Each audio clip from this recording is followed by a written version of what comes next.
नमस्कार, माझं नाव आकाश गजानन पोहनकर. मी 2016 आणि 2017 या वर्षातील श्री शिवाजी उच्च माध्यमिक शाळेतील माजी विद्यार्थी. आता सध्या पुण्याला असतो.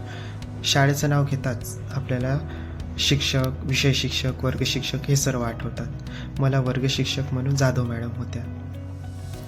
शाळेचं नाव घेताच आपल्याला बरेचसे अनुभव, बऱ्याचशा आठवणी आपल्या नजरेपुढे येतात. त्यापैकी मी एक छोटासा अनुभव तुम्हाला सांगू इच्छितो. खूप हृदयस्पर्शी अनुभव आहे.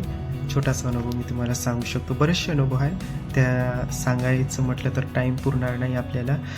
एकच अनुभव सांगतो. तो म्हणजे मी आपल्या शाळेमध्ये एकच वर्ष राहिलो आणि 8वा वर्ग आणि 9वीमध्ये मी हॉस्टेलमध्ये चाललो गेलो आहे ना.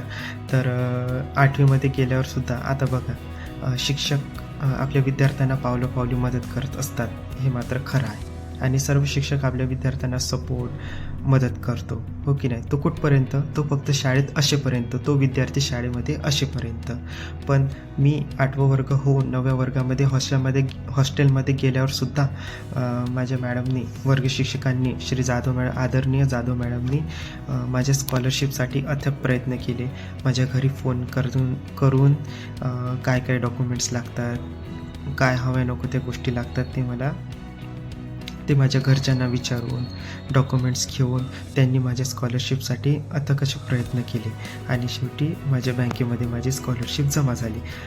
सांगायचा मुद्दा हा, म्हणजे मोठी गोष्ट ही की शिक्षक तर आपल्याला मदत करतच असतात, पण ते कुठपर्यंत? ते विद्यार्थी शाळेत असेपर्यंत. पण तरीही मी शाळा सोडून गेल्यावरही माझ्या मॅडमने माझी मदत केली. खरंच खूप हृदयस्पर्शी अनुभव आहे.